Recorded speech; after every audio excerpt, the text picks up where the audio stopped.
ایک Turkish company کو آپ نے، اس کا بھی 10% شیئر ہوگا جو پہلے سے بھی کام کر رہی تھی، اس کو آپ نے دیا ہے. ایک چائنا کی کمپنی پہلے سے کام کر رہی تھی، اس کو دیا ہے. باقی آپ نے ماڑی گیس کو سب کچھ دے دیا. اس کا مطلب یہ ہے کہ اس بڈنگ کے پروسیس کو بھی ٹھیک کرنے کے قابل نہیں ہیں آپ. تو جب یہ حکمران طبقہ کسی قابل نہیں ہے تو ان کو پرائیویٹائز نہ کر دیں، ان کی قیمت نہ لگائیں. لیکن مسئلہ یہ ہے کہ اگر صدر اور وزیر اعظم اور وزیر اعلیٰ، وزرائے اعلیٰ کی آکشن کیا گیا تو یہ تو پیسے مزید دینے پڑیں گے لینے کے بجائے. کون لینے کے لیے تیار ہوگا ان کو؟ تو یہ بدترین صورتحال ہے جس کا شکار انہوں نے پاکستانی قوم کو کیا ہوا ہے. اور جھوٹ بولتے ہیں، دھوکہ دیتے ہیں، فراڈ کرتے ہیں کہ ہم نے جان چھڑا لی. یعنی یہ کون سا طریقہ ہے کہ پہلے اداروں کو برباد کرو، تباہ کرو، کرپشن کرو، لوٹ مار کرو، جعلی بھرتیاں کرو اور بعد میں کہو کہ ادارے تو تباہ ہو گئے لہذا ان کو بیچ دو. یہ بدترین گورننس ہے جس کا شکار پاکستان ہے. اور پاکستان کی ان پولیٹیکل پارٹیز میں جو آشیرواد لے کر آتی ہیں، ان میں یہ نہ ان کی صلاحیت ہے اور نہ یہ کر سکتے ہیں کہ یہ پاکستان کی معیشت ٹھیک کریں. پاکستان کے عوام کو ان سے جان چھڑانی ہوگی.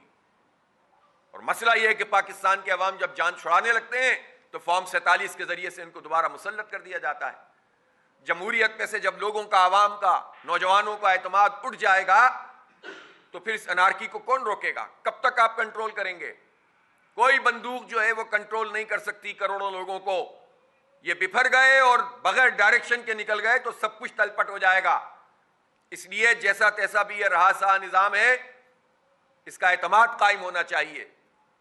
اسی لیے تو ہم مطالبہ کرتے ہیں کہ پاکستان میں جو انتخابات ہیں اس کا نظام شفاف ہونا چاہیے اور متناسب نمائندگی پر انتخاب ہونا چاہیے، جس کے نتیجے میں پارٹیوں کی پرفارمنس سامنے آئے. اور ایک دیہات کا آدمی ہے، کسی دور دراز علاقے کا فرد بھی جب ووٹ کاسٹ کرے، کوئی عورت ووٹ کاسٹ کرے تو اسے پتا ہو کہ میرا ووٹ بھی کاؤنٹ کیا جائے گا پاکستان میں. کسی ایک حلقے میں تو یہ ہوتا ہے کہ ایک آدمی نے 1 لاکھ ووٹ لیا، ایک نے 90,000 یا 99,000 ووٹ لیا، تو چند ووٹوں سے جیتنے والا جیت گیا اور 99,000 ووٹ والے کی کوئی نمائندگی نہیں ہے. تو سسٹم جب متناسب نمائندگی کا ہوگا تو خود بخود 99,000 ووٹ بھی کاؤنٹ ہوں گے اور اس کی ہر فرد کے ووٹ کی اہمیت ہوگی. دنیا میں کئی جگہ پہ یہ نظام چلتا ہے لیکن پاکستان میں نہیں چلا جاتا، اس لیے کہ الیکٹیبل کو خرید کر، جاگیرداروں کو خرید کر، وڈیروں کو خرید کر، دولت مندوں کو پارٹیوں میں گھس کر ٹکٹ دلوائے جاتے ہیں، ان کے بھتے وصول کیے جاتے ہیں اور ہم پر مسلط کیا جاتا ہے. لہٰذا پاکستانی قوم کو اس نظام کی تبدیلی کی تحریک کو آگے لے کر چلنا ہوگا. آپ نے دیکھا تھا اجتماع عام میں ہم نے سلوگن یہ رکھا ہے کہ اب چہرے نہیں بلکہ نظام کو بدلنے کی ضرورت ہے، اور اس کا پورا ہم نے لائحہ عمل طے کیا ہے اور وہ پروگرام میں کئی مرتبہ اناؤنس کر چکا ہوں.